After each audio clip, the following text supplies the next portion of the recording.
할렐루야. 오늘도 하나님의 말씀 앞에선 우리 독일의 성도님들에게 하나님이 주시는 은혜와 평강이 함께 하시기를 간절히 축복합니다. 오늘 우리에게 주시는 하나님의 말씀은 민수기 17장 1절에서 13절까지 말씀입니다. 이 앞전에 일어났던 일들을 우리가 잠깐 생각해 볼 필요가 있습니다.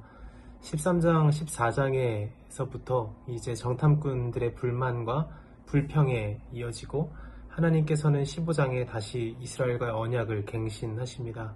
그러나 16장부터 성직자인 고라의 후손들 그리고 다단과 아비람과 250명의 족장들이 성막 문 앞에서 아론과 모세에게 반란을 일으키는 최악의 상황에 치닫고 있습니다. 우리가 생각하는 것처럼 이 사건은 그렇게 단순하지 않습니다. 굉장히 심각한 사건이었고 제사장들과 장자의 후손과 족장들이 총동원되어서 거룩한 성막 문 앞에서 일어난 대형 반란이었기 때문입니다. 또한 이로 인해 진영에는 시체들로 가득했습니다. 그리고 온 백성이 좌절했죠. 이러한 특별한 상황에서는 우리가 생각하듯이 특별한 조치가 요구되는 것입니다. 이때 어땠을까요? 그때의 상황이 그 거룩한 성전 그리고 하나님의 백성 이스라엘의 군중 가운데 정말 헤아릴 수도 없이 많은 시체들, 그 부정한 그 반란의 목소리들이 가득한 그 지경 속에서 하나님께서 심판을 말씀하시는 것이 그렇게 무리로 여겨지지는 않죠. 잠깐만 떠올려 봐도 굉장히 어둡고 또 절망뿐인 이스라엘 진영이 생각이 되는데요. 이 엄청난 부정을 그들이 어떻게 정결하게 할 수 있겠습니까? 다시 하나님의 백성으로 이 길을 걸어갈 수 있겠습니까?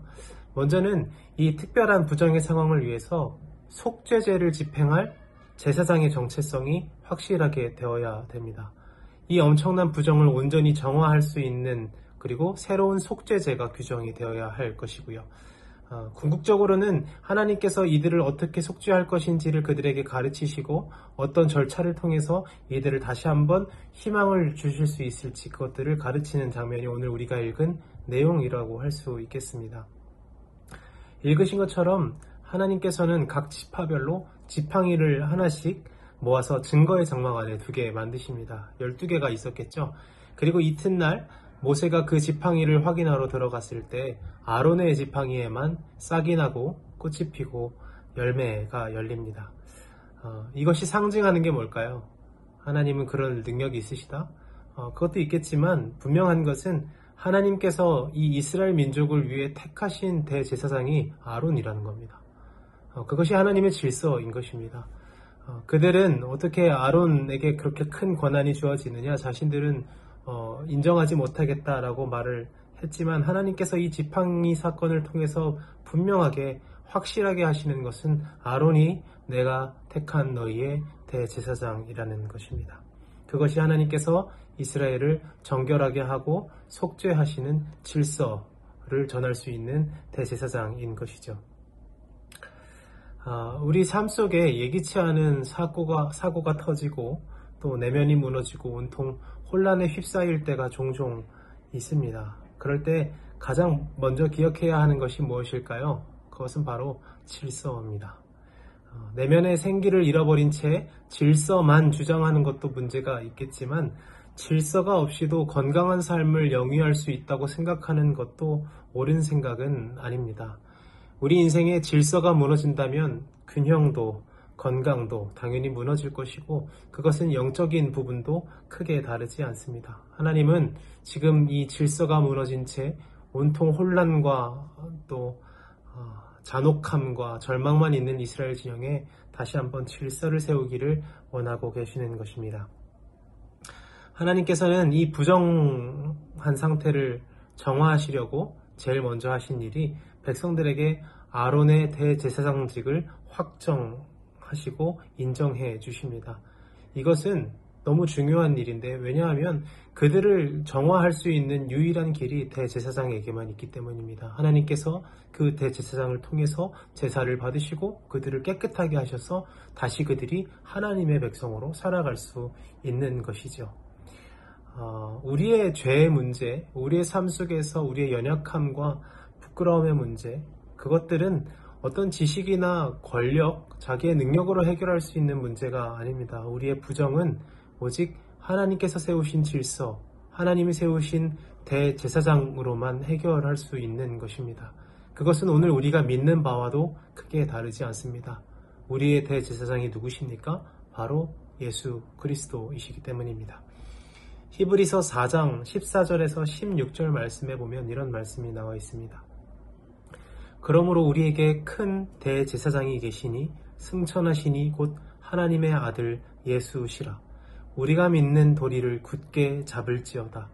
우리에게 있는 대제사장은 우리의 연약함을 동정하지 못하시리가 아니요 모든 일에 우리와 똑같이 시험을 받으신 이로되 죄는 없으시니라. 그러므로 우리는 긍휼하심을 받고 때를 따라 돕는 은혜를 얻기 위하여 은혜의 보좌 앞에 담대히 나아갈 것이니라. 아멘. 하나님께서는 은혜를 베푸십니다. 자기 백성들을 건지시고 구원하시며 깨끗하게 하시는 분이 바로 하나님이십니다. 하지만 그것은 질서가 있습니다. 그것에는 하나님께서 정하신 대제사장이 있습니다. 우리에게 그분은 바로 예수 그리스도이십니다. 예수님을 통해서 우리는 하나님의 그 은혜의 보좌 앞으로 나아갈 수 있습니다. 우리는 예수님을 통해서 생명을 얻을 수 있고 예수님을 통해서 우리의 연약함과 죄 가운데에서 여전히 하나님을 지향할 수 있는 것입니다. 이 질서는 분명하게 하나님께서 세우신 것입니다. 우리의 대제사장이신 예수님을 깊이 생각하는 것, 우리의 믿는 도리인 예수님을 굳게 잡는 것, 그것이 우리 삶의 포기해서는 안 될 질서이며 평강의 질서, 은혜의 질서, 생명의 질서인 줄로 믿습니다. 아론의 지팡이의 상태는 어떤 상태입니까? 사실 이건 물어볼 게 없죠. 지팡이는 사실 죽은 나무입니다. 살아있는 나무가 아니었죠. 그 지팡이는 죽은 지팡이였습니다. 죽은 지팡이는 1차적으로 당시 하나님의 초월적인 개입이 없이는 더 이상 가망이 없는 이스라엘 민족을 보여주기도 합니다. 그리고 두 번째로 오늘날 저와 여러분이 이 땅에서 경험하는 영적인 무능력을 예표하는 것이기도 합니다. 하나님께서 우리 삶 속에 이 지팡이에 잎이 나고 꽃이 피고 열매가 맺히는 것을 보여주시는 것, 저는 그것을 보면서 그런 생각이 들었어요. 너무 당연한 이치이지만 우리가 자주 잊고 있는 것, 잎이 나게 하고 꽃이 피게 하고 열매가 맺게 하시는 분은 하나님이시죠. 우리가 할 수 있는 것은 사실 그렇게 많지 않은 것입니다. 제가 한 주간 조금 아파하면서 깨달은 점이 한 가지 있습니다.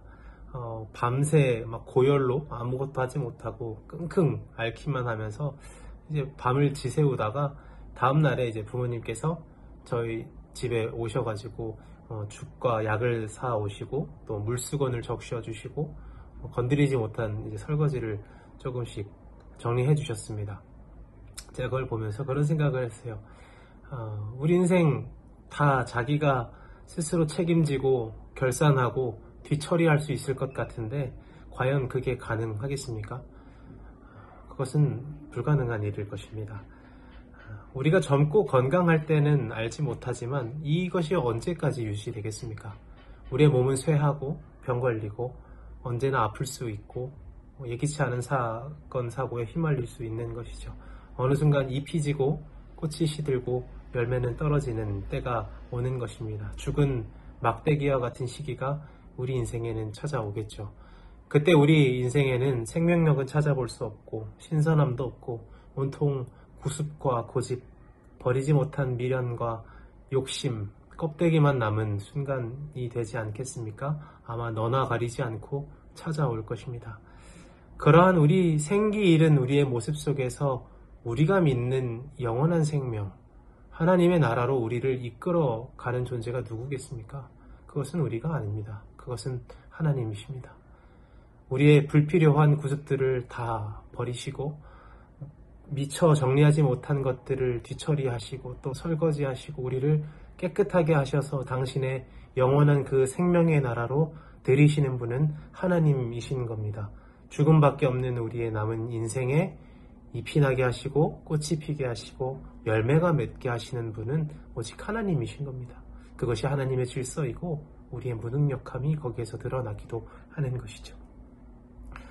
바라기는 하나님의 이 질서와 하나님의 그 선하심을 신뢰할 수 있는 저와 여러분이 되셨으면 좋겠습니다.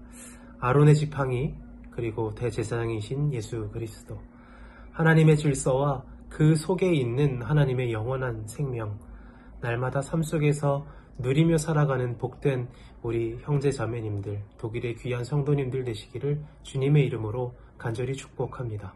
주님이 주시는 건강과 평강이 성도님들과 가정에 충만하시기를 간절히 축복합니다. 감사합니다.